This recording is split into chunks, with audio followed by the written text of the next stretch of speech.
Welcome to the next episode of Pulse, number 59. This time around we're taking a look what's happening in the world of StarCraft, and man, there sure is a lot going on.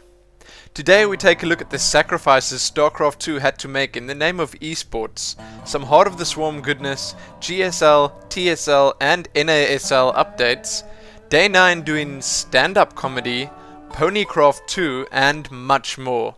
Let's get started.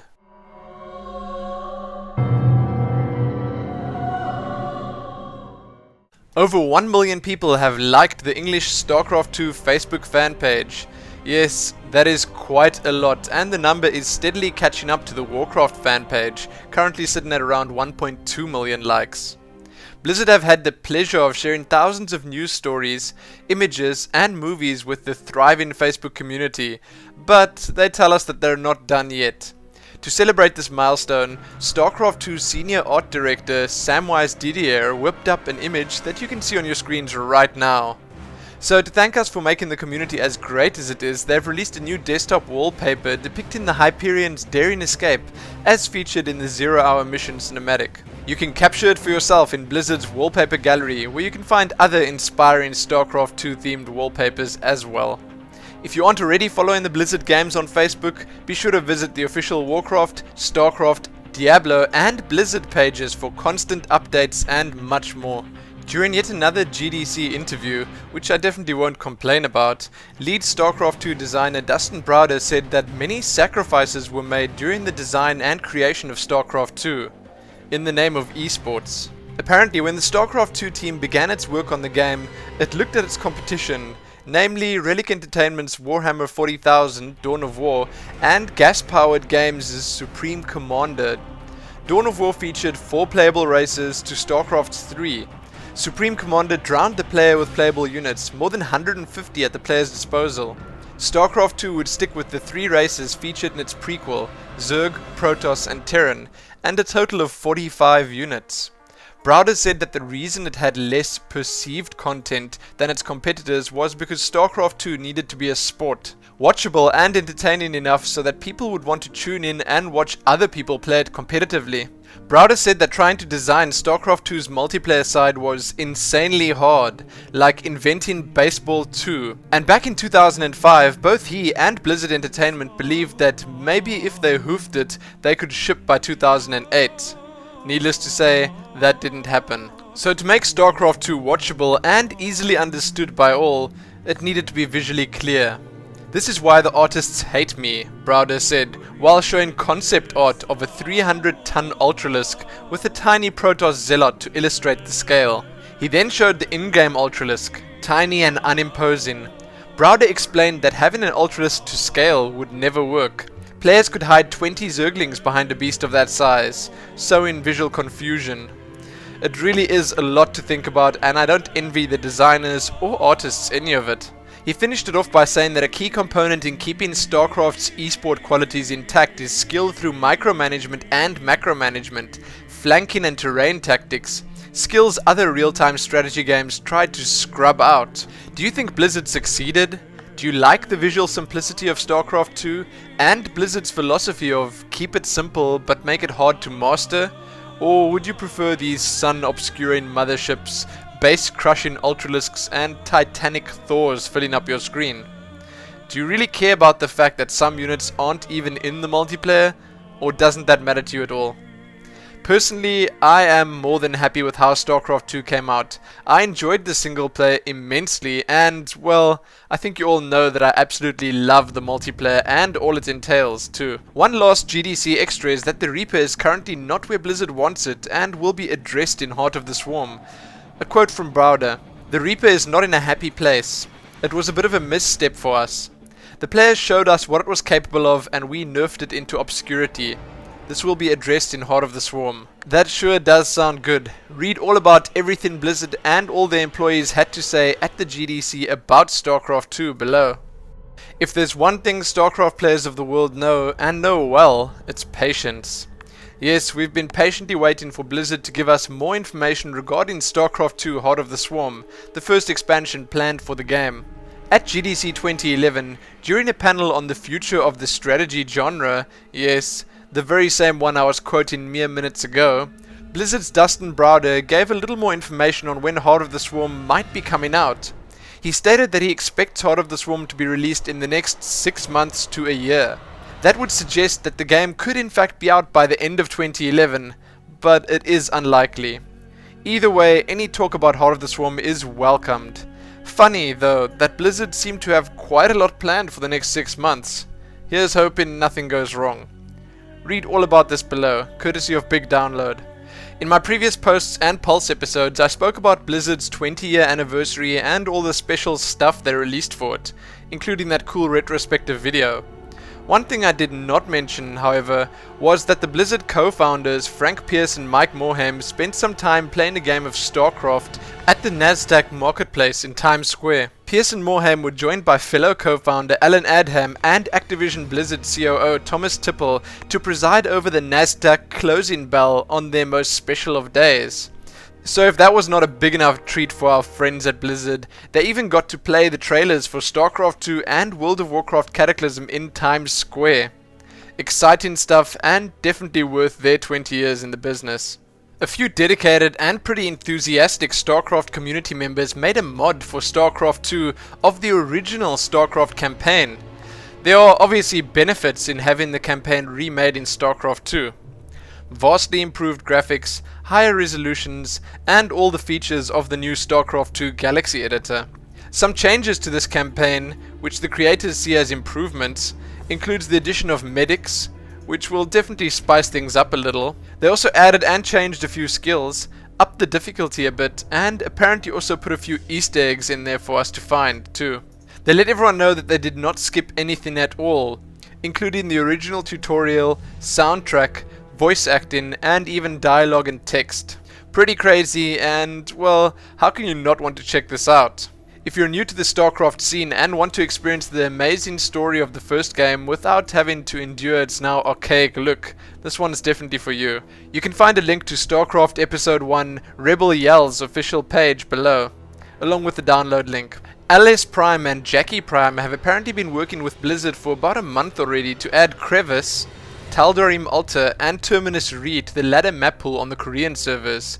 And now, it seems like things just got a little bit more official, with the map changes announced on the Korean community forums. The blue post link below includes Blizzard's thoughts on the ladder map pool, but the poster on Team Liquid sharing this information deemed most of it not worth translating and only gave us what we wanted to see. Here's the short translation. We're going to maintain the number of ladder maps to 9, with 3 macro-orientated, 3 aggressive, and 3 intermediate maps, so that a player can thumb down based on the player's preference. GSL maps are macro-oriented. That all sounds quite good, and I really hope they think of adding these maps to the EU and North American servers too. Read more about that below. The North American Star League. Yes, it may well be a while off, but the hype and excitement continues to grow. Why, you ask? Well, the most recent influx of entertainment has come in the form of all the new application videos that have been sent in from players of all shapes and sizes. Firstly, the guys from the NASL say that only teams and players that were not contacted must submit a public application with all the required information. So yes, these are the guys that weren't picked but want in. Some names you might know that have applied are the following: QXC, Shu, Select, Cats, Pain User, Grubby, and wait for it, Artosis, and even Brother Mac. Yes, they can't possibly not accept the Brother Mac. And I don't think anyone saw those 2 applications come in. You can watch all the video applications these guys and more sent in over the past couple of days. Some of them are extremely entertaining, and it's great to see why some of these players feel they should be in the NASL. I have no doubt there'll be more NASL news and or announcements coming soon, but until then, check these out and enjoy. The Intel Extreme Masters that took place at CeBIT in Hanover, Germany is over, and we have our champion. 12 competitors entered the fray, fighting for the title of the IEM StarCraft II World Champion and a share of the $30,000 in prize money. The unforgiving early rounds eventually reduced the number to only 2. Jung Woo Ace Seo and Jaeho Moon Jang reached the grand final on Saturday. Moon showed some unusual tactics during the first two matches of the final, but as the clash continued, we were treated to a beautiful display of late game prowess from both players. Ace eventually overcame his foe to win the series 3-2 and take home the title of IEM StarCraft II champion. Plus, how can we forget the $13,000 prize money? Moon earned second place and with it $6,500, while Squirtle was able to take Moonglade down and win $4,000 for his third place. If you want to catch up on all the action you may have missed, you can find all the VODs and replays of the event over at the ESL site. Check a photo gallery of the event on the official StarCraft Facebook page, or just see the full brackets and results on various other sites. As an extra, you can check an interview out with TLO from the event where he says that being a commentator isn't all that bad, and he would actually consider doing it professionally. All that and more can be found below. Here we go, GSL updates. The GSL HotS has entered and completed its semi-finals. Yes, that far already. The two victors of those matchups? Well, that part is obvious too. July and MC both made it through to the finals and are set to face off against each other in no doubt the most epic of ZVPs. If you're as keen as me to find out who our next champion will be ready on March the 19th with that live stream and check the links below for all the other results and drama of the past few days. The GSL Code A has already crowned its champion. The final happened on the 11th of March between Losira and Supernova. This ZVT ended with the Zerg Losira taking the series with a score of 4-3. The GSL up and down matches are set to happen on the 14th and 15th of March with quite a few big names competing. The likes of Fruit Dealer, MVP, Nesty and many others are under a lot of pressure to do well. So if you want to read all about what's going on in the closing stages of the 5th season of the GSL, check it out below. As a few GSL related extras, you can read about when the next season's qualification process is set to start, all about how Kelly Milkies is apparently heading back to Singapore after only one season at GOM TV, about the new Code A caster DOA, an interview with John about the new Code A casters, how you can also find the GSL VODs in full HD and for free on YouTube at the new GOM TV channel, a video of the best Tastosis quotes from the last 2 weeks featuring Kelly and an extra dose of high fives, and even how Moonglade can't wait to get back to Korea. An interesting bunch of news and definitely worth checking out. Just a day or two ago, GOM TV announced the 2011 GSL World Championship, an international StarCraft II tournament that will include players from Europe, America and Korea. It is set to take place from March the 28th to April the 9th. The event will begin with online preliminaries featuring 4 to 8 players from the 3 regions of the world, Europe, America and Asia, of which only 5 will make it through to the tournament itself. 2 Europeans, 2 Americans and 1 Asian representative will be selected. The prize purse is set to be a whopping $50,000. The offline tournament will consist of a 16-player single elimination bracket, and the series will begin in a best of 3 format, then move into best of 5 until the grand finals, which will be best of 7. In addition to the solo event, the guys from GOM TV also have a team league planned, which will be detailed in full soon. Players currently qualified as of March the 7th are Nesty, MVP, Marine King, Nada, Moonglade, Jinro and Morrow. You can find the full list of preliminary participants that GOM TV announced from each region below. The brackets for the upcoming TSL 3 have been set up and we have our pairings. To make it even sweeter, we have a start date for this most anticipated of StarCraft leagues, March the 19th. The first day of the round of 32 will feature a couple of highly anticipated matchups, which are as follows: Boxer vs Night End, Tyler vs Strelok, Sen vs Phoenix, and Thorzane vs Fruit Dealer. With games like those coming up, and yes, this is only the round of 32, who wouldn't be excited? So it begins. Don't forget to tune in on March the 19th at 8 o'clock CET to catch the first batch of TSL 3 games. Check the links below for all the TSL details you could ever want, and as an extra, the maps and casters for the TSL 3 have been revealed too. But I will leave that as a mystery and force you to check the links below if you want to know. Just a few days ago I mentioned that Blizzard games might well be excluded from the World Cyber Games 2011 finals, but now I have some good news. World Cyber Games has released an official list of 9 games that will be featured at the upcoming event in Korea, and Blizzard's masterpiece StarCraft II, quite fortunately, has been included. Other games to be played include Warcraft III, World of Warcraft Cataclysm, and Counter-Strike 1.6, to name a few.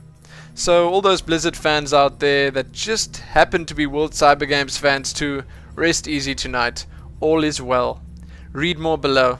The top 200 lists have been updated again, and as usual, you can find the North American, European, Korean, and Southeast Asian lists below. Let's head on over to the tournament and event smalls. In this week's smalls, you can read about the TT eSports StarCraft II Cup, Team Dignitas's Gamer Search, OGS, Gosu Gamers, and more have been invited to the second FX Open, and De Muslim is apparently still not fit. He's been dropped from the EPS.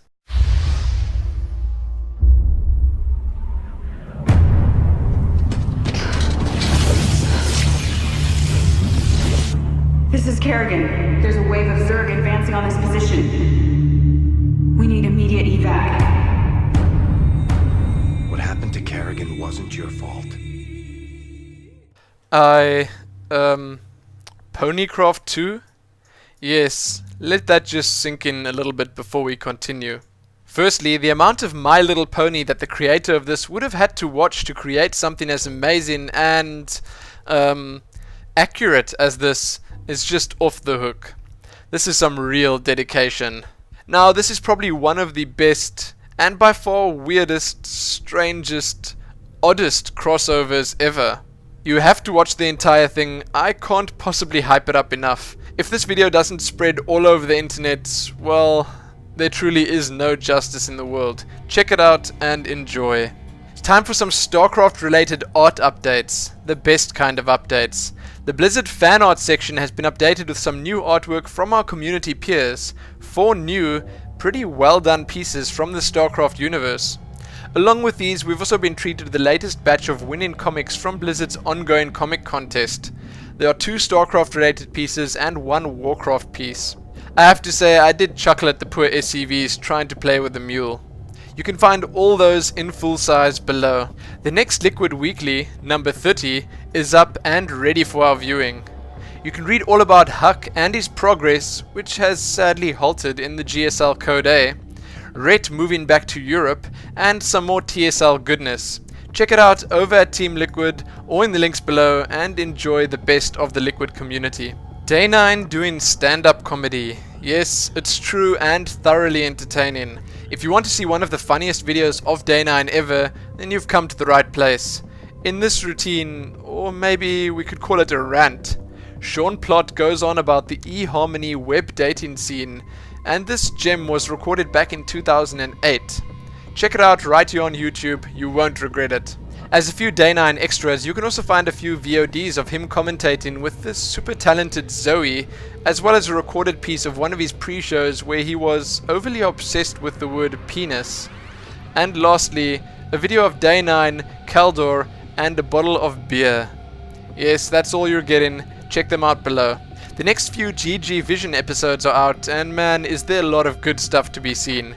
Everything from GSL Talk to IAM news and reviews, to even a few super interesting live shows. All that coupled with the ever entertaining Sebastian. What's not to like? Check the ESFI World and Polygon review channels out below to see it all. Ah, Athene. It seems like you are most definitely back and here to stay. So, troller extraordinaire Athene has struck again. Twice. Firstly by setting up a new YouTube channel to no doubt double his already impressive income. In this channel he's going to be providing gaming and poker tips to the masses. Secondly, by offering up $1,000 to any StarCraft player able to take 4 insane PCs out, 4v1. It seems like after this feat was achieved by an incredibly keen player, said player did contact Athene and is apparently set to receive the money. So if you want to see the drama generated that is Athene in action, or just want some poker tips, you can find links to both these channels below. On the South African StarCraft II front, you can read about how Stripe took down Enjoy in the Polo Fluke Mimma March finals, and you can even watch the VODs of the finals right here on my YouTube channel. The guys and girls from over at egamer.co.za have a great guide up covering our little StarCraft II community. The article features a couple of quick interviews with a few big name local players and gives everyone reading a few pointers on where to find the most or best action. It's worth checking out. That's it for Pulse 59. Thanks for watching, liking the video, sharing it with your friends, favoriting it and subscribing. Most importantly though, happy StarCrafting.